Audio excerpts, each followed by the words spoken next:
Ya Allah Subhanahu wa taala, puji syukur kehadiratnya pada pagi hari ini, di mana kita sudah memasuki tanggal ke berapa ini Pak? Tanggal 6 ya. Tanggal 6 atau 7 Dzulhijjah. Kita masih diberikan kesempatan oleh Allah Subhanahu wa taala untuk bisa melaksanakan berbagai macam aktivitas yang sudah menjadi kewajiban kita semuanya, yaitu melaksanakan sholat subuh berjamaah. Dan juga barangkali di antara para jamaah yang hari ini ada yang puasa sunnah karena melihat keutamaan yang ada dalam 10 hari pertama bulan Dzulhijjah. Namun bagi yang tidak puasa juga karena amal ibadah itu bermacam-macam, bekerja keras itu ibadah, senyum kepada orang lain ibadah, memudahkan urusan lain juga orang lain juga ibadah, dan seterusnya. Karena itu mudah-mudahan doa kita semuanya agar semua amal baik kita diterima di sisi Allah Subhanahu wa taala. Ma'asyiral muslimin yang dirahmati Allah Subhanahu wa taala, kita akan melanjutkan pembacaan hadis-hadis tentang tema pengurusan jenazah yang ada dalam kitab Bulughul Maram karya Al-Imam Ibnu Hajar Al-Asqalani rahimahullahu taala. Kita sudah sampai pada hadis yang ke 20 ya. Hadis ke-20 itu kemarin sudah kita bahas ya. Hadis yang ke-19 dan ke-20 menjelaskan tentang bolehnya seorang laki-laki memandikan istrinya yang meninggal atau sebaliknya. Di mana Rasulullah SAW pernah mengatakan kepada Ibunda Aisyah radhiyallahu anha, "Wahai Aisyah, kalau engkau meninggal duluan, maka aku yang akan memandikanmu, mengkafanimu, kemudian memakamkanmu." Kemudian juga ada riwayat yang menyebutkan bahwasanya Fatimah radhiyallahu anha bintu Rasulullah sallallahu alaihi wasallam itu juga berwasiat agar suaminya yaitu Ali bin Abi Thalib itu memandikannya. Ini menjadi dalil bahwasanya seorang suami itu boleh memandikan istrinya yang meninggal. Demikian pula sebaliknya. Nah, pada pagi hari ini kita akan masuk ke hadis yang ke-21, yaitu terkait dengan tema hukumnya menyolati orang yang meninggal karena dihukum had, dikenakan hudud atasnya. Ini hadis yang ke-21 an Buraidah radhiyallahu anhu, dari seorang sahabat yang bernama Buraidah radhiyallahu anhu. Fi qissatil Ghamidiyati, ketika beliau menjelaskan atau meriwayatkan tentang kisahnya Al-Ghamidiyah, allati amaron Nabi sallallahu alaihi wasallam bi rajmiha fi zina, yaitu ya, dalam kasus di mana Rasulullah sallallahu alaihi wasallam memerintahkan perempuan Al-Ghamidiyah ini, ya, seorang perempuan yang berasal dari suku Al-Ghamidiyah, ya, Al-Ghamidi, marganya marga Al-Ghamidi, allati amaran Nabi sallallahu alaihi wasallam bi rajmiha, yang Rasulullah sallallahu alaihi wasallam perintahkan kepada sahabat-sahabatnya untuk merajam perempuan ini fi zina, karena dia telah melakukan zina. Jadi kalau kita baca hadisnya itu, ada suatu ketika seorang perempuan datang kepada Rasulullah, ya. Dia datang kepada Rasulullah kemudian mengatakan, "Ya Rasulullah, faqad laqad asabtu haddan." Dia datang mengaku dalam keadaan hamil dan mengatakan, "Ya Rasulullah, saya ini sudah melanggar had, melanggar batasan Allah Subhanahu wa taala, melanggar satu dosa besar yaitu berzina. Kemudian Rasulullah SAW memalingkan wajahnya. Beliau nggak mau sebenarnya ada orang berbuat dosa kemudian menceritakan dosanya. Itu artinya Allah sudah menutup aib seseorang, kemudian dia menceritakannya kepada orang lain. Itu sesuatu yang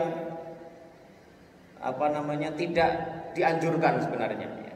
Jadi menceritakan aib sendiri, apalagi aib orang lain, itu tidak dianjurkan. Kemudian dia datang lagi mengatakan hal yang sama, sampai akhirnya Rasulullah SAW kemudian menerima pengakuannya, tapi Rasulullah SAW memberi jeda kepadanya agar sampai anaknya lahir dulu. Setelah lahir datang lagi Rasulullah SAW minta dia untuk melanjutkan menyusui anaknya sampai dia menyapih anaknya dari persusuannya. Akhirnya kemudian perempuan ini dilaksanakan rajam atasnya. Jadi rajam yang dilakukan oleh Rasulullah SAW terhadap pelaku zina itu hanya terjadi karena pengakuan dari orang yang melakukannya. Ada kasus lain, ada seorang laki-laki yang juga sama, namanya Ma'iz. Itu juga sama. Datang kepada Rasulullah mengaku sudah berzina. Dan karena dua orang ini melakukan zina setelah mereka menikah, itu namanya zinanya zina muhson. Orang yang sudah menikah kemudian berzina, maka hukumannya adalah rajam. Tapi kalau dalam fikih, rajam itu hanya bisa dilakukan dengan dua hal. Yang pertama, kesaksian oleh orang yang melakukannya. Yang kedua, zina itu dilihat oleh 4 orang saksi, di mana keempat-empatnya ini melihat betul bagaimana, ini maaf ya, ada anak-anak, ada anunya laki-laki itu masuk ke farjinya perempuan. Itu kalau benar-benar dilihat seperti itu, 4 orang ini yakin betul melihat secara langsung, itu baru bisa ditegakkan zina. Tapi kalau hanya lihat satu orang laki-laki, satu orang perempuan masuk ke dalam hotel, yang lihat, meskipun yang lihat itu 10 orang, itu tidak bisa dikategorikan zina yang membolehkan ditegakkan atasnya rajam. Jadi kalau rajam itu hampir mustahil terjadi kecuali dengan pengakuan, karena hampir tidak mungkin ada orang lebih dari 4 atau lebih melihat perzinaan secara langsung, di mana kemaluan laki-laki itu betul-betul masuk ke kemaluan perempuan itu. Jadi ini sangat sulit sekali, sehingga rajam itu sebenarnya jalan menuju rajam itu sangat sempit sekali, kecuali itu tadi akibat adanya pengakuan dari orang yang melakukannya. Dan ternyata perempuan ini Al-Ghamidiyah ini, perempuan dari suku Ghamid Al-Ghamid ini, itu ketika setelah dirajam oleh Rasulullah SAW, oleh para sahabat Rasulullah atas perintah Rasulullah itu, Rasulullah mengatakan laqad tabat, perempuan ini telah bertaubat dengan sebenar-benar taubat. Kalau taubatnya itu dibagikan kepada 70 orang dari ahli Madinah, dibagikan ke 70 sahabat-sahabat Nabi dari Madinah itu, maka taubatnya itu akan mencukupi mereka. Jadi ini menunjukkan betapa perempuan Ghamidiyah ini adalah seseorang yang imannya luar biasa. Dia melakukan kesalahan dan orang tidak ada yang lepas dari kesalahan.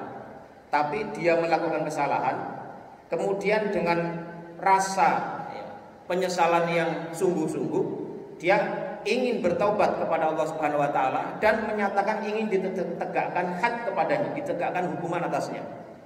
Maka sampai Rasulullah mengatakan tadi, kalau tobatnya perempuan ini dibagikan kepada 70 orang dari ahli Madinah, lawasi'athum, maka tobatnya itu akan bisa nggak habis dibagi kepada 70 orang ahli Madinah saat itu, yang dimana ahli Madinah, penduduk Madinah saat itu adalah para sahabat-sahabat yang mulia. Ini artinya betapa kesalahan itu sebesar apapun, kalau ditobati secara sungguh-sungguh, ya, maka Allah akan mengampuninya, pasti mengampuninya, karena itu sudah janji Allah Subhanahu wa taala. Ya. Ini ya. Ada juga sebuah hadis yang sahih juga, Rasulullah itu pernah bersabda, ada dua orang yang saling bunuh, yang dua-duanya masuk surga. Ya, itu ada juga pernah hadisnya itu. Ya. Kenapa dua-duanya masuk surga? Yang satu dibunuh ya, karena dia niatnya fisabilillah, terbunuh maka dia matinya mati syahid dan dia masuk surga. Sedangkan satunya lagi setelah membunuh orang ini dia bertobat. Dia bertobat, kemudian bertobat dengan baik, beramal soleh, mati juga masuk surga. Jadi ini menunjukkan betapa Allah Subhanahu wa taala rahmatnya sangat luas sekali. Rahmatnya mencakupi apapun ya.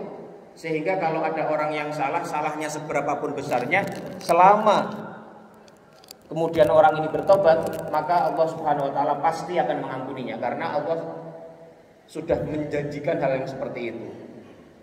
Ini ya. Kembali ke tema ya.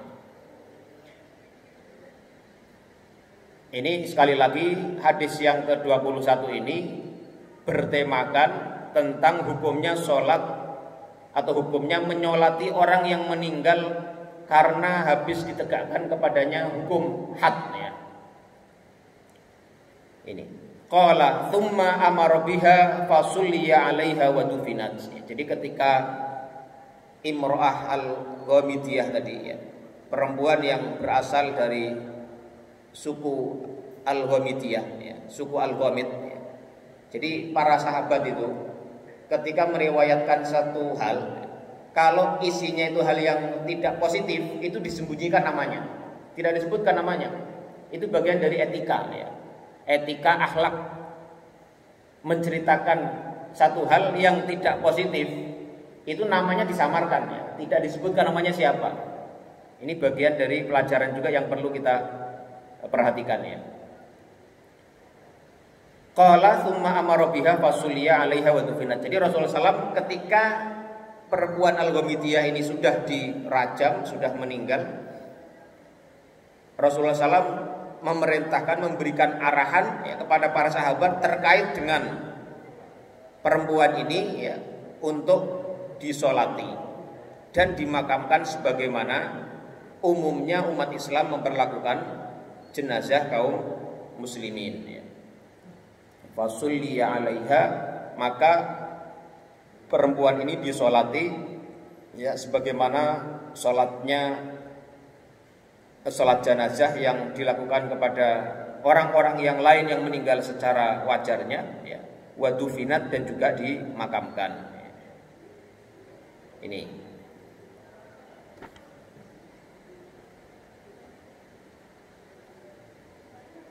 jadi dengan hadis ini ya, ini menjadi dalil ya tentang disyariatkannya menyolati orang-orang yang meninggal karena dihukum rajam. Jadi kalau umpama ada kasus seseorang meninggal karena dihukum rajam, maka dia tetap disolati. Ini ya, sebagaimana diperlakukan terhadap jenazah-jenazah yang lain. Ini. Nah, para ulama fikih ya, para ulama dulu itu mengenai hal ini mereka berpendapat, misalnya Imam Ahmad itu mengatakan mana lamu anna nabiyya sallallahu alaihi wasallam taraka sholata ala ahadin. Kami tidak tahu bahwasanya Rasulullah sallallahu alaihi wasallam itu meninggalkan menyolati jenazah siapapun illa 'alal ghali wa qatili nafsihi, kecuali terhadap orang yang al-ghal. Al-ghal itu orang yang menilep harta ghanimah. Ini mungkin seperti kasus korupsi, kalau terbukti betul itu mungkin bisa masuk dalam al-ghal ini. Al-ghal itu orang yang menyembunyikan harta ghanimah untuk kepentingan diri sendiri, nilep ya, nilep hasil rampasan perang, itu namanya al-ghal ya. Dan ini mungkin saja bisa dikaitkan dengan hal-hal yang sejenisnya. Wa qatili nafsihi, dan orang yang membunuh dirinya sendiri. Ini ya. Jadi Rasulullah SAW itu tidak menyolati orang yang nilep harta ghanimah, ya, koruptor, dan juga orang yang membunuh dirinya sendiri. Ini. Wa hadza qaulu Syafi'i wa Ahmad wal Auza'i wa Ishaq wa ashabir ra'i. Dan pendapat ini juga atau sesuai dengan pendapatnya Imam Syafi'i, ya, Imam Ahmad, Al-Auza'i dan lain-lain. Ya, ini hadis yang ke-21. Namun Imam Malik, ya, itu berpendapat bahwasanya orang yang meninggal karena dihukum had, ya, rajam atau dikisos, itu tidak disolati oleh imam. Jadi imam itu orang pemimpin yang menjadi tokoh panutan masyarakat itu tidak perlu menyolatinya, meskipun orang-orang umumnya itu menyolatinya. Ini kasusnya nanti akan ada seperti yang ada dalam hadis yang berikutnya, yaitu tentang orang yang bunuh diri, di mana Rasulullah SAW tidak menyolatinya, tetapi sahabat-sahabat yang lain itu menyolatinya. Ini hadis yang ke-22, an Jabir bin Samurah radhiyallahu anhuma, ya, dari sahabat Jabir bin Samurah radhiyallahu anhuma. Qala, beliau mengatakan, utiyan Nabiyyu sallallahu alaihi wasallam bi rajulin qatala nafsahu bimasya qisah. Didatangkan kepada Rasulullah sallallahu alaihi wasallam jenazah seorang laki-laki qatala nafsahu, yang dia ini membunuh dirinya sendiri, bimasya qisah, dengan tombak atau mata panah. Falam yusalli alaihi, maka Rasulullah SAW tidak menyolatinya. Al hadis rawahu Muslim. Hadis ini diriwayatkan oleh Imam Muslim. Sekali lagi, ini di sini tidak disebutkan namanya siapa.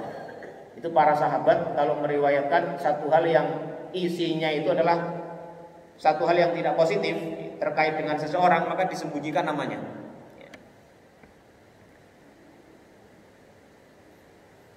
Al haditsu dalilun ala annahu yushra'u lil imami wa man huwa qudwatun lin nasi tarkus sholati ala man qatala nafsahu. Hadis ini, hadis yang ke-22 ini menjadi dalil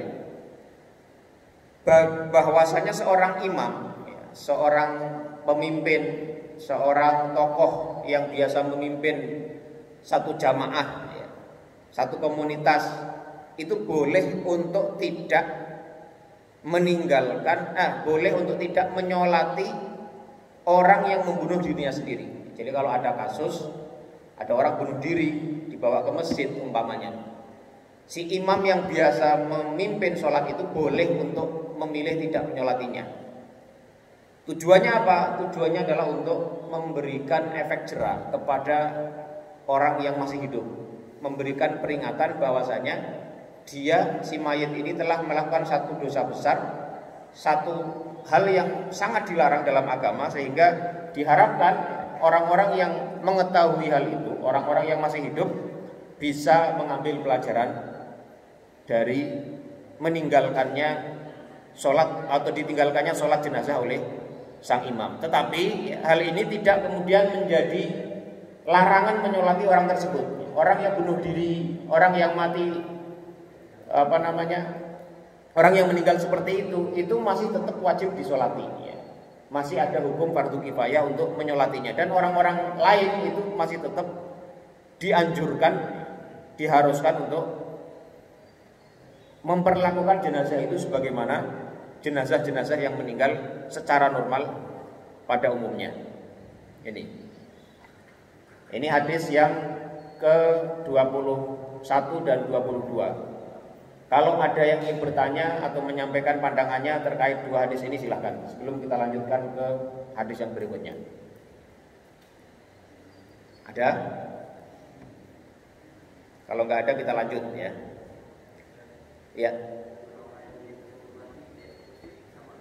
Sama, ya, sama. Tadi berarti man uqima alaihil had, orang yang ditegakkan kepadanya had, hukuman itu sama, ya, mau dipancung, mau digantung, mau tadi dirajam, itu sama, ya, itu masih hukumnya sama dengan orang yang meninggal dengan wajar itu wajib boleh disolati ya. Dan sang imam ya, sang tokoh yang memimpin satu jamaah, memimpin satu komunitas itu juga masih dianjurkan untuk menyolatinya ya. Dan justru tadi orang-orang yang ditegakkan had kepadanya biasanya dia sudah bertobat. Jadi beberapa kasus kayak di Saudi itu, beberapa WNI kita yang yang dihukum kisos ya, karena dia menurut hasil persidangan di mahkamah, di pengadilan terbukti membunuh, itu biasanya mereka sebelum dipancung ya, itu kan lama sekali prosesnya, biasanya sampai 10-11 tahun ya. Dalam proses mulai dari awal dia masuk pengadilan sampai putusan sampai nanti dieksekusi itu biasanya rentang waktunya belasan tahun. Dan itu mereka biasanya itu sudah menjadi orang-orang yang luar biasa. Sebagian sudah ada jadi hafizah meskipun ada yang tidak sempurna ya. Dan luar biasa biasanya ya. Orang-orang ini tobatnya itu rasa ingin mendekat kepada Allah sangat luar biasa. Itu banyak kasus seperti itu. Jadi ya mudah-mudahan meskipun dikisos ya, di dunia dikisos, tapi justru itu menjadi kebaikan dia di akhirat. Belum tentu kalau dia begitu ya, dia akan meninggal dengan cara yang seperti itu ya. Dengan sudah tobat dulu, sudah menjadi orang yang benar-benar soleh ya. Ini luar biasa. Seperti tadi ya, Imrah Ghamidiyah itu ya, dia kalau nggak bertobat seperti itu, tidak dirajam seperti itu mungkin tidak, statusnya tidak seperti yang disebutkan Nabi tadi. Yang tobatnya itu kalau dibagi kepada 70 orang ahli Madinah, yang saat itu adalah para sahabat-sahabat terkemuka di situ, itu akan mencukupi tobatnya itu untuk 70 orang itu. Makanya kalau dalam bab fikih itu tentang al-had ya, penegakan hukuman had ya, hudud itu tujuannya ada dua hal, yaitu pertama adalah zajron wajabron. Zajron itu ya, ditegakkannya had itu adalah untuk memberi efek jera kepada orang yang masih hidup, zajron.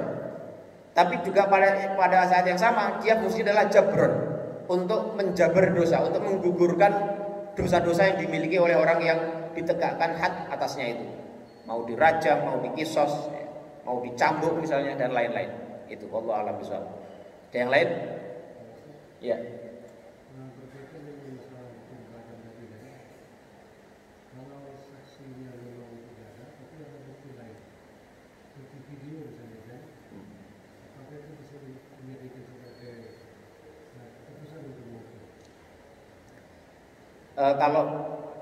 Kalau di fikih itu tidak ada bukti video ya.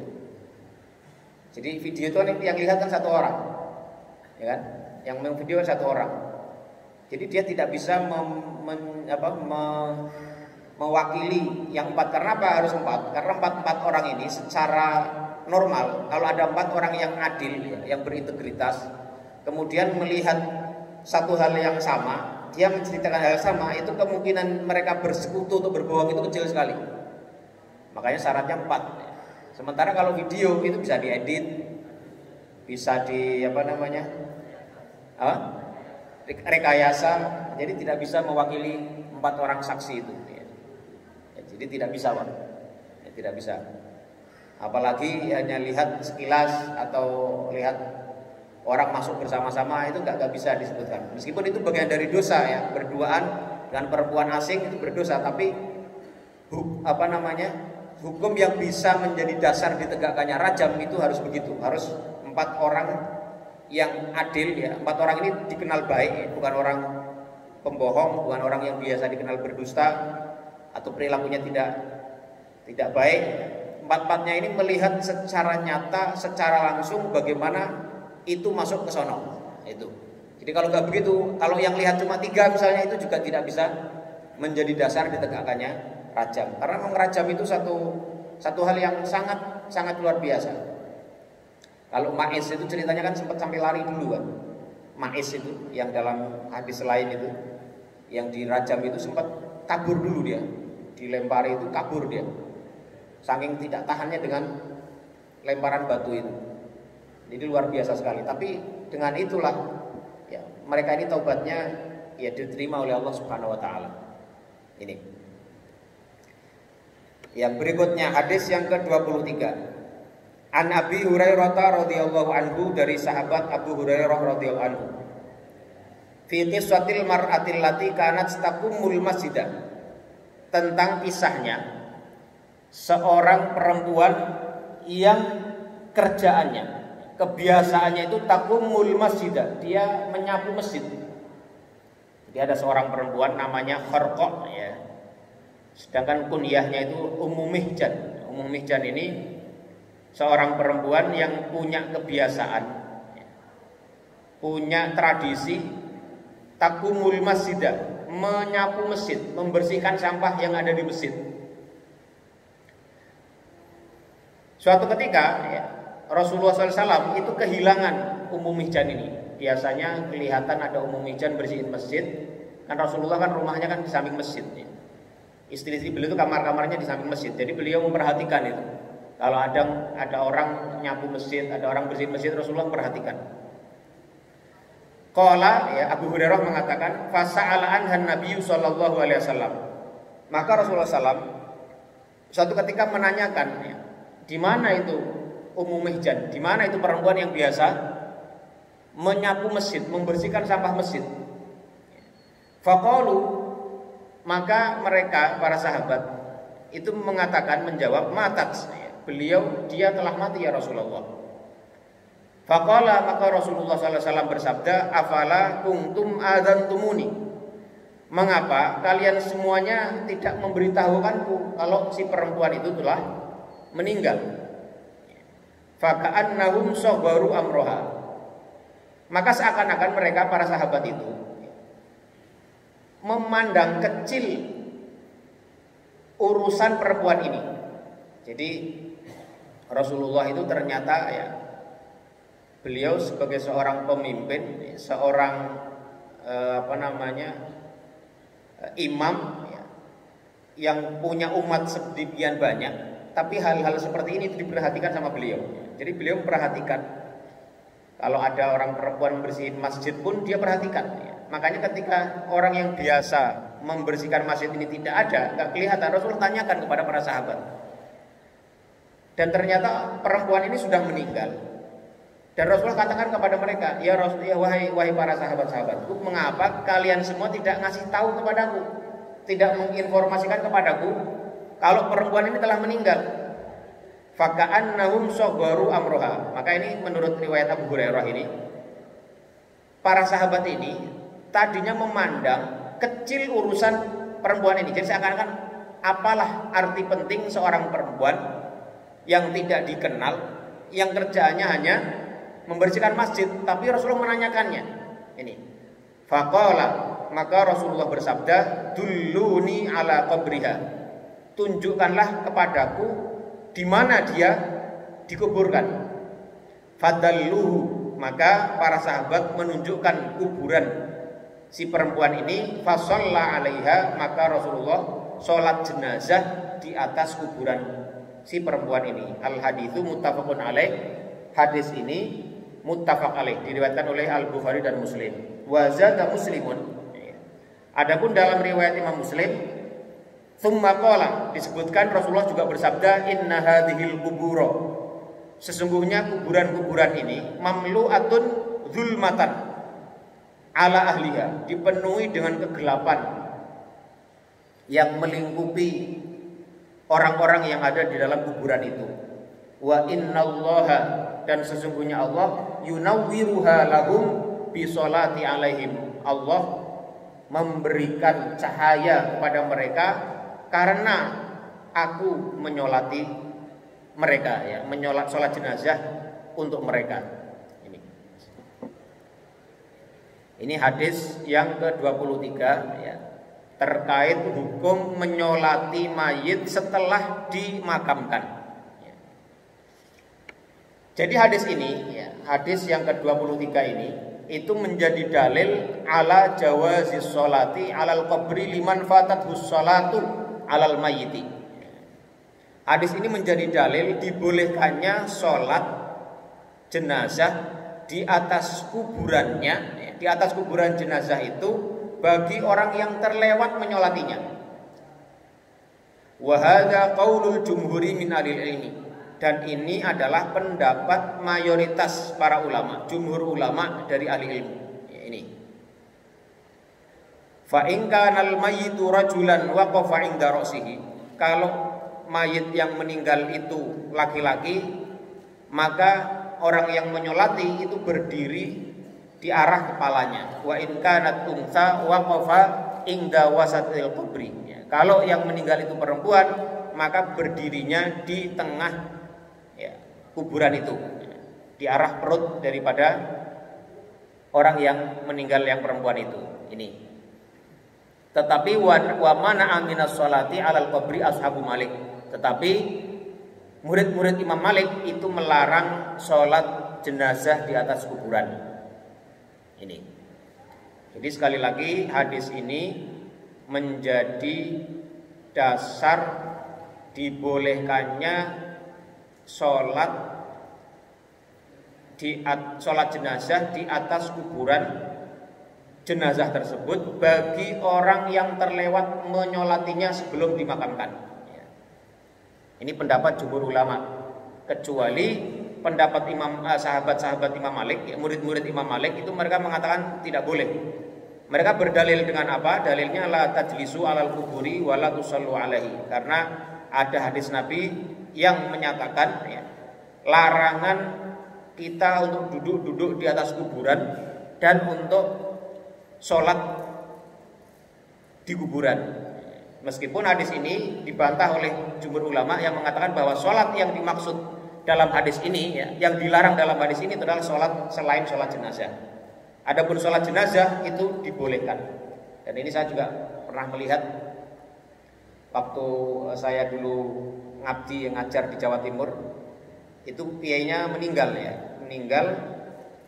kan saking banyaknya orang yang takziah itu, ya begitu jenazah dimakamkan masih banyak orang yang datang. Ya, ketika habis kita makamkan itu masih banyak yang datang ke situ dan kemudian menyolati di situ, dan banyak sekali yang menyolati gantian, menyolati di atas kuburan orang yang sudah meninggal itu. Ya, ini jadi sekali lagi dalil dibolehkannya menyolati jenazah di atas kuburan selepas dimakamkannya jenazah tersebut. Ini. Nah, namun para ulama kemudian berbeda pendapat. Berapa lama masa yang membolehkan disolatinya jenazah setelah dikuburkannya? Ada sekelompok ulama ya. Yang pertama itu memberikan batasan hingga sampai sebulan. Ini pendapatnya mazhab Hambali dan sebagian mazhab Syafi'i. Dasarnya karena ada satu athar dari seorang tabi'in ya, namanya Sa'id bin Musayyib, itu mengatakan seperti itu. Jadi kalau belum sebulan, seminggu misalnya, kita tahu misalnya kita ada di luar kota atau di luar negeri, ada orang tua kita atau kerabat kita meninggal, kita pulang, sudah dimakamkan, sudah lewat seminggu misalnya, itu masih boleh menurut pendapat yang pertama ini, karena batasannya adalah 1 bulan. Setelah 1 bulan itu sudah tidak boleh lagi menurut pendapat yang pertama. Kemudian yang kedua itu berpendapat ada mutahdidi bi syahrin wa annahu yusalla alaihi abadan. Tidak ada batasan waktunya, tidak ada batasan sebulan atau batasan waktu apapun. Jadi dibolehkan bagi seseorang yang tertinggal menyolati satu jenazah, itu boleh menyolatinya kapan saja di atas kuburannya. Ini satu qaul dalam mazhab Syafi'i ya. Jadi kapanpun misalnya ada kita misalnya ke luar negeri, ada kerabat kita, saudara kita, orang tua kita meninggal, pulang-pulang sudah 5 bulan yang lalu meninggal. Karena kita ada hubungan khusus dengan orang ini, kita datang ke kuburannya, menyolatinya, sholat jenazah, itu masih dibolehkan menurut pendapat yang kedua ini. Kalau yang pertama tadi batasannya 1 bulan, yang kedua itu tidak membatasi waktu. Ini.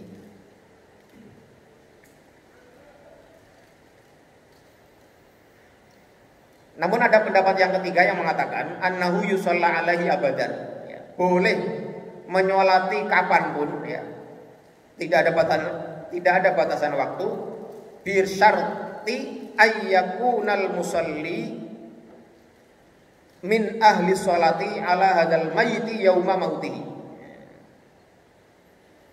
Boleh menyolati kapan saja, tapi dengan syarat bahwasanya orang yang menyolati ini menjadi orang yang seharusnya atau seyogianya menyolati mayit ini pada hari kematiannya. Ini. Amma man wulida ba'da mautihi au kana hina mautihi laisa min ahli sholati alaihi kasabiri wal majnuni fala yusalli ala qabrihi. Jadi yang dimaksud orang yang berhak menyolati itu adalah orang yang memang hidup, ya, kemudian dia sudah balik, ya, dan dia memang kalau saat itu dia datang jenazahnya masih ada, maka dia memang seyogianya menyolati jenazah ini, maka dia dibolehkan kapan saja.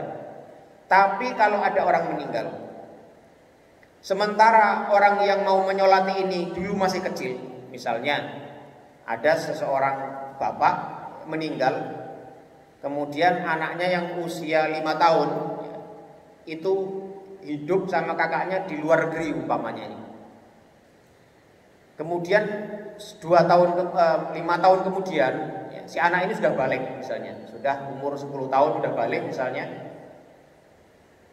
Dia pulang ke negerinya itu dengan kakaknya. Maka yang dibolehkan menyolati di atas kuburannya itulah kakaknya. Karena apa? Karena kakaknya itu dia saat orang tuanya meninggal itu dalam keadaan dewasa, dan karena itulah dia boleh menyolatinya. Tetapi adiknya ini karena saat si bapaknya itu meninggal dia masih kecil, maka dia tidak disyariatkan untuk menyolatinya, menyolati jenazah bapaknya itu di atas kuburannya. Ini pendapat yang ketiga. Pendapat yang kedua dan ketiga ini prinsipnya sama, yaitu menyolati jenazah di atas kuburan itu tidak ada batas waktunya.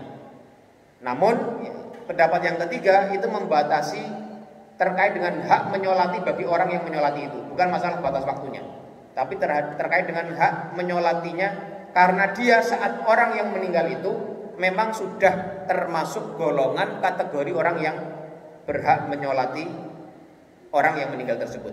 Ya, ini. Amma man wulida ba'da mautihi au kana hina mautihi laisa min ahli sholati alaihi kasawiri. Kalau ada orang yang saat jenazah tadi meninggal dilahirkan kemudian setelah meninggalnya, atau saat meninggal tadi masih kecil, ya, wal majnuni atau dalam keadaan gila. Orang gila kan tidak kena syariat sholat, ya. Fala yusalli ala qabri, maka orang-orang yang seperti ini itu tidak berhak, tidak boleh untuk menyolati jenazah tadi di atas kuburannya. Wa hadza qaulun 'inda Syafi'iyati, dan ini adalah satu pendapat dalam mazhab Syafi'i. I'tabarahun Nawawi wal ashah, dan itu menurut Imam Nawawi dianggap sebagai pendapat yang sah dalam mazhab Syafi'i. Ini ya, jadi hadis ini sekali lagi menjadi dalil dibolehkannya sholat di atas kuburan jenazah yang orang yang menyolatinya tidak sempat menyolatinya saat dia sebelum dimakamkan. Ini. Wayang bagi an yu'lama, ya. Namun meskipun demikian, ya, sebaiknya dipahami, ya, annal asla adamus sholati alal qabri, ya. Hukum asalnya itu tidak disyariat, tidak dianjurkan menyolati jenazah di atas kuburannya. Jadi sebisa mungkin nyolati ya sebelum dimakamkan, ya. Mengapa? Karena li'annahu lam yungqal anin Nabi sallallahu alaihi wasallam annahu kana yusalli ala kulli qabrin. Karena memang tidak ada riwayat yang menyebutkan bahwasanya Rasulullah itu menjadikan kebiasaan beliau untuk menyolati orang-orang yang meninggal di atas kuburannya. Walam yakun ashabuhu radhiyallahu anhum yaf'aluna dzalika. Demikian pula dengan para sahabat Nabi yang lain, itu tidak terbiasa melakukan itu. Itu dilakukan dalam kasus-kasus khusus seperti tadi, ya. Kasus orang perempuan yang kebiasaannya membersihkan masjid, menyapu masjid, karena itu menjadi perhatian Rasulullah saat meninggal. Rasulullah belum menyolatinya, maka Rasulullah datang ke kuburannya untuk menyolatinya. Ini. Wa qad dalla hadithul babi, dan hadis tadi menjadi dalil ala annal insana la yusalli alal qabri, tidaklah sholat di atas kuburan, ya, menyolati sholat jenazah maksudnya ya, illa idza kana lahu alaqatun bil mayyiti, kecuali memiliki hubungan khusus dengan mayit, min shadaqatin, baik hubungan pertemanan au qarabatin atau hubungan kekerabatan, wa nahwi dzalika dan sejenisnya. Ini wa huwa mimman yahrisu ala sholati alaihi law kana mawjudan, dan dia termasuk orang yang memang sangat diinginkan ya, untuk menyolatinya kalau dia ada di situ. Ini hadis yang ke-23 ya. Namun selain itu ya, hadis ini juga menjadi dalil yang lain. Ada hikmah-hikmah lain yang dikandung dalam hadis ini selain hukum tadi ya. Yang pertama ya, al haditsu dalilun 'alan nahyi an ihtiqaril muslimi mahmakana waqtuhu bainal muslimin ya. Meskipun bagaimanapun keadaannya di antara kaum muslimin. Jadi tadi ya, itu kan para sahabat ketika ditanya oleh Rasulullah SAW ya, mengapa kalian kok nggak ngasih tahu aku kalau dia sudah meninggal? Maka perawi hadis ini Abu Hurairah itu mengatakan faka'annahum shagharu amroha. Mereka ini seakan-akan mengecilkan ya, tidak memandang penting keadaan si perempuan tadi.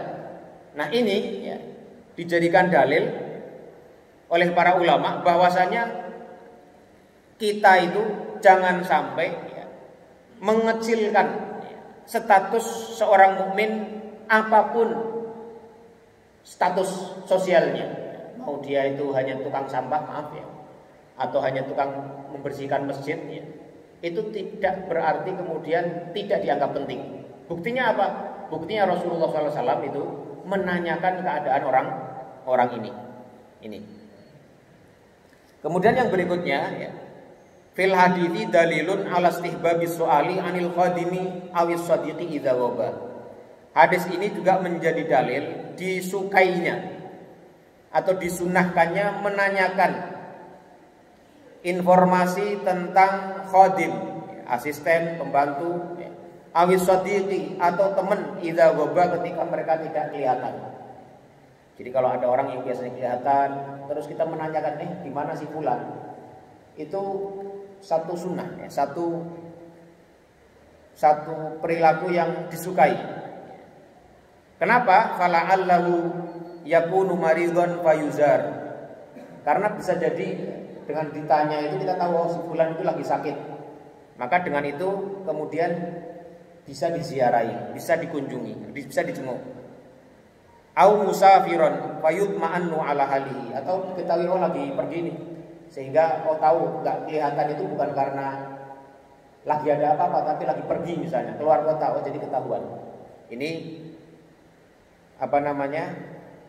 faedah dari hadis ini juga menunjukkan mengenai disukainya atau disunahkannya menanyakan keadaan orang yang tidak kelihatan, yang biasanya kelihatan nggak kelihatan itu ditanyakan.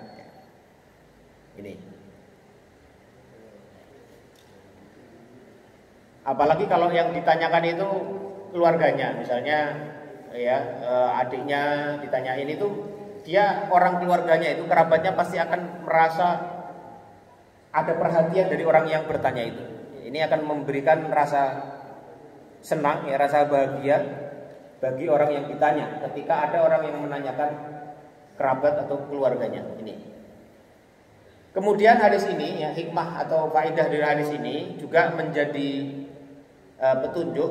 Fil hadithi bayanun lima kana alaihi nabiyyu sallallahu alaihi wasallam minat tawadhu'i war rifqi bi ummatihi wa tafaqqudi ahwalihim. Hadis ini juga menunjukkan betapa tawadhu'nya Nabi, betapa rendah hatinya Nabi, seorang pemimpin negara yang umatnya puluhan ribu mungkin saat itu ya, itu masih memperhatikan seseorang yang secara status sosial umumnya dipandang remeh, hanya seorang perempuan gak dikenal yang kerjaannya itu hanya sering menyapu masjid, membersihkan sampah masjid.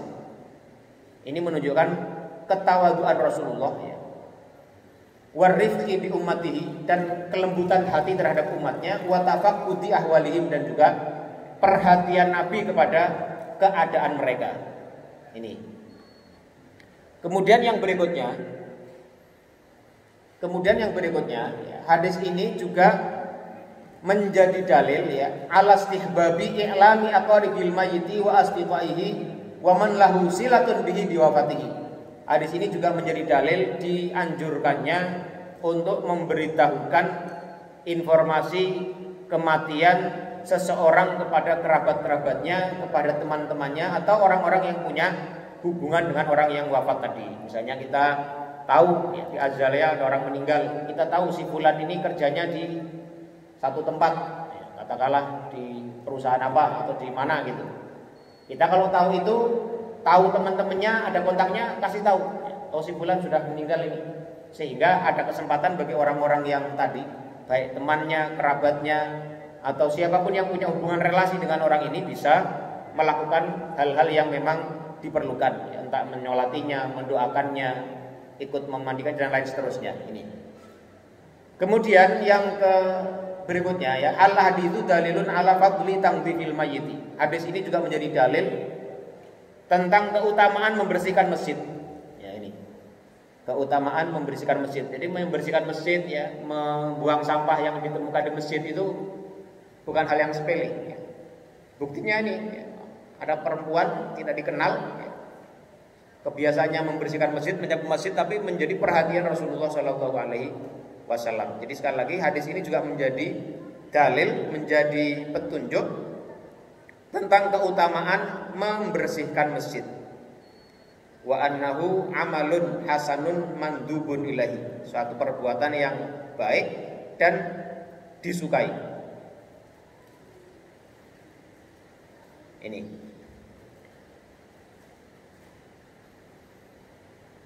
Yang berikutnya ya, ada riwayat lain ya dari Ibnu Abbas ya, dalam Sahihain ya, dalam Bukhari dan Muslim, bahwasanya Rasulullah SAW itu pernah sholat di atas kuburan. Kemudian para sahabat yang lain itu berdiri di belakang beliau. Jadi ada hadis lain diriwayatkan oleh Ibnu Abbas. Ini ada dalam Sahih Bukhari dan Muslim, bahwasanya Rasulullah SAW itu sholat jenazah di atas kuburan ya, orang yang meninggal itu, wasofu khalfahu, dan para sahabat kemudian berdiri di belakang beliau. Artinya sholat jenazah di atas kuburan itu juga boleh dilakukan dengan cara berjamaah. Misalnya ada orang 10 orang rombongan dari luar kota mau takziah ke satu jenazah, ternyata jenazahnya sudah keburu dimakamkan. Maka 10 orang ini kemudian menuju ke pemakaman ya. Kemudian mereka sholat, itu sholatnya boleh dilakukan secara berjamaah. Ini ya.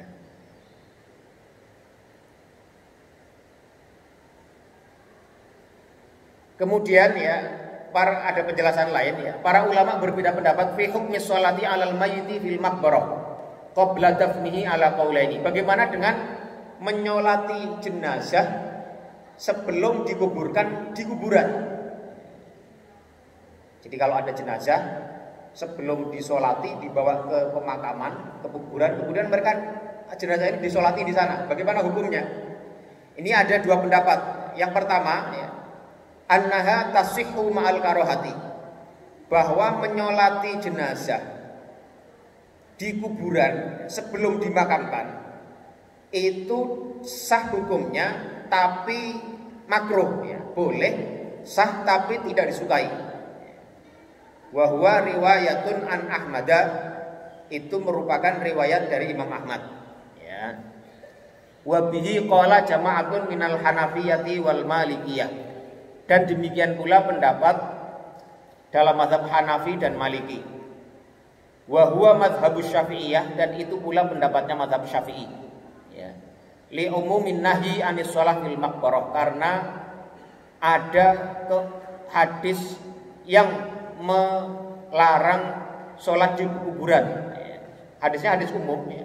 Sholat, tapi itu diambil dari situ. Makanya karena hadis itu hadis sholat secara umum, dia tidak sampai kepada derajat diharamkan di sini terkait dengan sholat jenazah ini. Karena sholat jenazah, sholat di atas kuburan itu boleh, tapi kalau jenazahnya masih ada itu boleh, sah, tapi hanya tidak disukai. Ini pendapat yang pertama. Yang kedua, tasihu min ghairi karohatin, sah hukumnya tanpa adanya tanpa ada kemakruhan di dalamnya. Jadi ya sudah sah, mubah saja. Ya. Ini pendapatnya mazhab Hambali. Wa huwa qaulu jama'atin minal Hanafiyati wal Malikiyah. Dan ini juga pendapat sebagian ulama dari mazhab Hanafi dan Maliki. Jadi kalau ada jenazah kemudian sebelum dimakamkan, orang rame-rame menyolati di situ, itu hukumnya menurut pendapat pertama sah tapi makruh, sebaiknya jangan dilakukan. Yang kedua mengatakan itu nggak apa-apa. Dan yang kedua ini, ya, mazhab Hambali ini, saya pernah di Saudi waktu Covid, itu ada banyak itu karena nggak boleh berkumpul di masjid, ya. Itu jenazah dibawa ke pemakaman, ya. Kan ada tanah lapang di situ, sebelum pemakaman itu ada tanah lapang, itu jenazahnya taruh dulu di situ. Orang-orang nanti nyolati di situ. Nyolati berjajar di belakang kuburan itu. Jadi disolati di situ, kemudian baru setelah itu dimakamkan. Ini berarti mengambil pendapat yang kedua, ya. Sah sholat jenazah di pekuburan sebelum dimakamkan. Itu pendapatnya mazhab Hambali. Ya. Sebagaimana kita tahu, orang-orang Saudi kebanyakannya mazhabnya mazhab Hambali. Jadi mereka menyolatinya di kuburan karena di masjid itu tidak boleh berkumpul waktu itu. Sholat jemaah pun dilarang sementara karena Covid. Jadi mereka menyolatinya di kuburan. Ini hadis yang ke-23. Silakan kalau ada yang ingin menyampaikan pandangannya atau bertanya, silakan. Ya.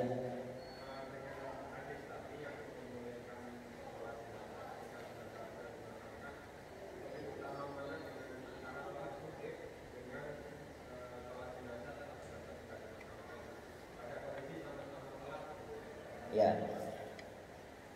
Salat gaib itu nanti ada hadisnya yang ke-25. Kalau gitu kita lanjut aja langsung ya ke-25 ya. Ini sekalian. Ya. Ini sekalian ya, mengenai hukum salat gaib. An Abi Hurairah radhiyallahu anhu. Dari sahabat Abu Hurairah radhiyallahu anhu, anna Nabiy sallallahu alaihi wasallam na'a an-Najasyiyya fil yaumil ladzi mata fihi. Bahwasanya Rasulullah SAW itu memberitahukan tentang wafatnya Najasyi. Najasyi ini gelar untuk raja-raja di Habasyah. Ya. Nama aslinya Najasyi itu namanya Ashama. Ya. Jadi Najasyi itu gelar raja, kayak kalau di Persia itu Kisra, kalau di Rom itu Kaisar, Romawi itu Kaisar. Nah ini kalau Najasyi itu gelar untuk raja Habasyah. Pemimpin Habasyah namanya Najasyi. Jadi Najasyi bukan nama orang, itu nama gelar. Ya. Kayak Fir'aun itu gelar, bukan nama orang. Ya. Nama aslinya kalau Najasyi ini Ashama. Nabi itu memberitahukan, Nabi adanya di Ethiopia. Najasyi di Ethiopia, Nabi ada di Madinah. Itu terhalang oleh Laut Merah. Ada berapa ratus atau ribu kilo itu jaraknya. Tapi Nabi mendapatkan kabar dari malaikat tentang kematian Najasyi. Maka kemudian Nabi SAW an-Najasyiyya fil yaumil ladzi mata fihi. Nabi mengabarkan pada para sahabat tentang meninggalnya Najasyi itu. Kemudian pada hari di mana Najasyi itu meninggal, wa kharaja bihim ilal musalla. Kemudian Nabi keluar bersama para sahabat ke musalla. Musalla itu tanah lapang yang biasa dipakai untuk sholat Idul Fitri atau Idul Adha, bukan masjid ya. Fasaffa bihim. Maka kemudian mereka membangun shaf di belakang Nabi Muhammad SAW. Artinya berjamaah ya. Wa kabbara alaihi arba'an, dan Nabi sholat 4 takbir, maksudnya sholat jenazah dengan 4 takbir untuk menyolati jenazahnya Najasyi yang meninggal di Habasyah di Ethiopia itu. Ya. Muttafaqun alaih, hadis ini diriwayatkan oleh Bukhari dan Muslim. Jadi hadis ini menjadi dasar dibolehkannya sholat ghaib. Tetapi ya, kalau kita lihat ternyata tidak ada hadis lain yang menunjukkan Nabi pernah sholat ghaib selain kepada Najasyi. Maka dari itu nanti para ulama berbeda pendapat. Kalau mazhab Syafi'i dengan hadis ini menyatakan boleh sholat ghaib untuk siapa saja. Ya, jadi siapapun meninggal di sholat ghaib itu boleh menurut mazhab Syafi'i. Ya. Tapi dalam mazhab yang lain ya, itu mengatakan tidak. Sholat ghaib itu hanya khusus dilakukan Nabi kepada Najasyi. Argumentasi mereka apa? Argumentasinya karena Nabi tidak sholat ghaib kepada sahabat-sahabat yang diketahui meninggal di tempat lain. Misalnya ada kabar sahabat fulan meninggal dalam satu peperangan di wilayah yang lain. Nabi tidak ada riwayat Nabi menyolati sholat ghaib terhadap sahabat itu. Ya. Itu pendapat yang kedua. Pendapat yang ketiga mengatakan disyariatkannya sholat ghaib itu hanya kepada orang-orang yang dianggap memiliki peran penting terhadap agama. Jadi Nabi itu menyolati Najasyi itu oleh para ulama ada 2 pandangan. Apa sebab Nabi mensolati sholat ghaib Najasyi? Yang pertama mengatakan itu tadi karena keutamaan Najasyi ketika dulu bisa menerima hijrahnya Ja'far bin Abi Thalib dan beberapa orang sahabat ke sana membantu umat Islam yang hijrah ke sana. Yang kedua karena ini tadi pendapat ya, bukan riwayatnya ya. Itu pendapat kemungkinan Najasyi ini tidak atau belum disolati oleh orang di sana. Tapi pendapat ini lemah. Kenapa? Karena ketika seorang pemimpin itu masuk Islam, itu kecil kemungkinan orang-orang di sekitarnya tidak juga masuk Islam. Kecuali orang itu bukan siapa-siapa, tentu dia ada rasa takut, ada rasa khawatir, sehingga orang di sekitarnya mungkin tidak masuk Islam juga. Tapi ketika yang masuk Islam adalah seorang pemimpin seperti Najasyi, maka sangat dimungkinkan sekali orang-orang di sekitarnya itu akan ikut dia, sehingga kematian Najasyi ini, Ashamah an-Najasyi ini juga sudah disolati, sudah dimandikan, sudah dimakamkan sebagaimana orang Islam diperlakukan. Jadi Nabi sholat itu ya karena memang itu tadi jasa besar Najasyi dalam memberikan kontribusi kepada dakwah Islam. Jadi kalau ditanya sekali lagi kembali pada pertanyaan, lebih utama mana? Menyolati di atas kuburan atau sholat ghaib? Kalau sholat di atas kuburan jelas dalilnya, dan semua ulama berpendapat boleh kecuali mazhab Maliki. Tapi itu pendapat yang lemah. Jadi kalau kita sholat jenazah di atas kuburan itu secara fikih lebih banyak ulama yang membolehkannya. Jadi itu lebih utama. Sedangkan sholat ghaib itu perdebatannya lebih banyak ya, mengenai boleh tidaknya sholat ghaib. Ya. Kalau sekali lagi kalau dalam mazhab Syafi'i itu dibolehkan secara umum siapapun yang meninggal itu disolatkan ghaib. Tapi pendapat yang lain tidak ya, itu hanya untuk orang-orang yang khusus. Jadi kalau kalau di satu masjid misalnya, itu biasanya suka ada kalau habis sholat Jumat ada titipan sholat ghaib itu kan. Kalau saya pribadi terus terang aja nih, kalau saya lebih cenderung pendapat yang kedua. Saya tidak sholat ghaib kecuali orang yang benar-benar saya ketahui kesolehannya. Katakanlah ada tokoh ya, Muslim yang kontribusinya kepada Islam itu nyata, meninggal dimanapun, misalnya syekh siapa meninggal, itu saya masih cenderung untuk mau mensolatkan ghaibnya. Tapi kalau orang fulan si fulan itu saya cenderung tidak. Tapi dalam mazhab Syafi'i itu boleh siapapun silahkan disolat ghaibkan dengan dasar hadis tadi Najasyi tadi. Ya. Tapi kalau kalau yang pendapat kedua tadi itu tidak ya. Jadi terbatas hanya kepada orang-orang yang tertentu saja. Dalilnya apa? Dalilnya itu tadi ya. Li'annahu tufiya katsirun min ashabi sallallahu alaihi wasallam.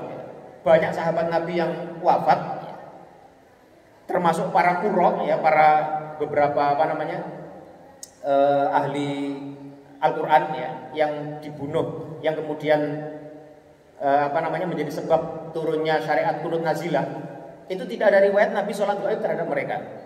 Ini walam yungqal anhu annahu shalla alaihi. Dan tidak ada riwayat yang menyebutkan Nabi menyolati mereka, sholat gaib terhadap mereka. Maka dari itu wahada madhabu Abi Hanifah wa Malik. Dan ini menjadi madhabnya madhab Abu Hanifah wa Malik dan Imam Malik.